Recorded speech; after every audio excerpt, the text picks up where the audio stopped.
Bonjour à tous, nouvelle vidéo. Aujourd'hui, la décision est tombée hier. Osasuna a été exclu de la Conference League pour une affaire de match truqué qui remonte à 2012.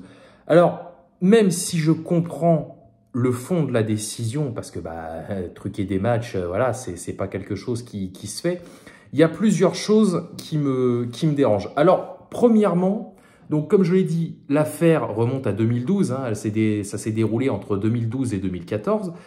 Pourquoi ça revient maintenant? Enfin, les gars, on est en 2023, 2012, 2023. Il y a 11 ans d'écart. Alors, non seulement les faits sont sans doute prescrits, parce que bon, truquer des matchs, ça reste dans la catégorie c'est un délit, c'est pas un crime. Donc voilà, c'est sans doute des faits qui sont prescrits depuis quelques années déjà.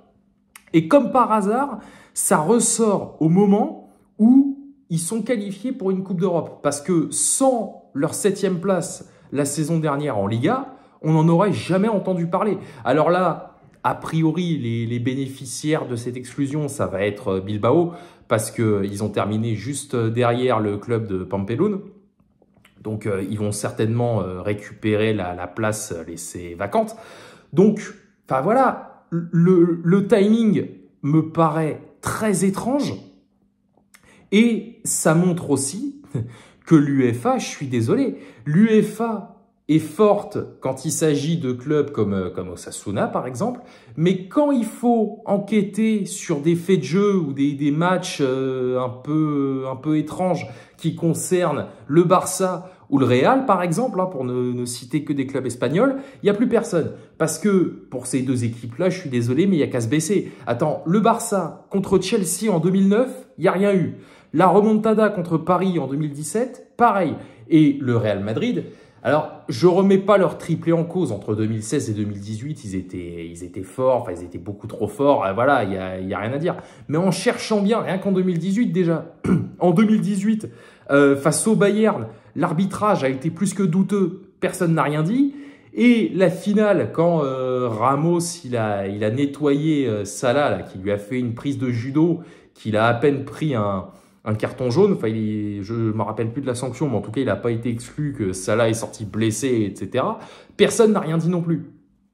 Donc voilà, l'UEFA agit quand c'est des clubs que personne n'entend, parce que Osasuna, leur dernière participation européenne, j'ai même pas la date, c'est vous dire à quel point c'est ancien. Donc voilà, alors après on dit pourquoi l'UEFA agit avec des clubs comme ça et pas le Real, le Barça ou autre? Parce que des clubs comme Osasuna, ils rapportent moins de fric. Voilà, tout simplement, ils rapportent moins d'oseille, donc c'est plus facile de leur taper dessus. Parce que s'ils décidaient de mettre un coup de pied dans la fourmilière catalane ou madrilène, ils perdraient au change, croyez-moi, en termes de droits TV, de places, etc., ou même de revenus tout simplement par rapport au club. Ils perdraient beaucoup d'oseille, alors qu'avec Osasuna, les pertes seront moindres.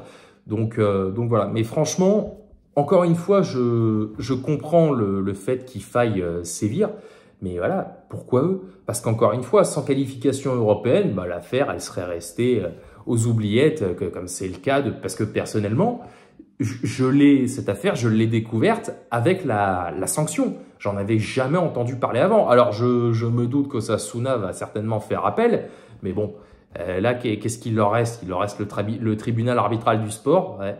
On verra. Enfin bon, c'est quand même étrange.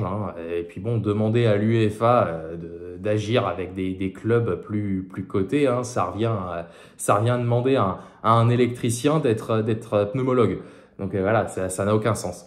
Écoutez, on verra. Je ne sais pas s'ils vont faire appel. J'ai dit que Bilbao allait récupérer la place, ce qui paraît très logique puisqu'ils sont classés juste en dessous d'Osasuna. On verra tout ça.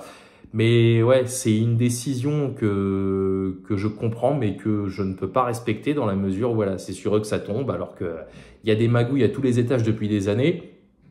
En plus, je suis désolé, mais l'UEFA, ils se sont bien gavés sur le dos de l'Espagne, ne serait-ce que pendant la dernière décennie, la décennie 2010-2020, entre la Ligue Europa avec Séville et l'Atlético, et la Ligue des Champions avec le Real surtout. Bon, le Barça en a remporté 2 en 2011 et en 2015, mais c'est surtout le Real qui a été au premier plan en Champions League. Ils sont, comment dire... Enfin, c'est un peu étrange, quoi, voilà, parce que ça revient à mordre la main qui les nourrit. Enfin bon, on verra tout ça. Et il y a quand même une petite chose, enfin deux choses moi qui me dérangent encore, c'est que Javier Tebas, on l'a pas entendu, ou alors j'ai pas connaissance des déclarations qu'il a pu formuler. Par contre, lui, quand il s'agit de chier dans les bottes du PSG ou de Manchester City, il est aux premières loges. Et Romain Molina, pareil, hein. Romain Molina, lui, ça lui passe complètement au-dessus. Il est déjà en train d'écrire sa prochaine vidéo sur la chute du PSG ou de n'importe quel autre club en France. Enfin bon, foiré. Donc voilà, écoutez, on verra les suites de cette affaire. Mais bon, il y a 2 poids et 2 mesures et ça me plaît pas. Voilà, c'est tout. Allez, bonne fin de journée à tous. Sortez couverts et banzai.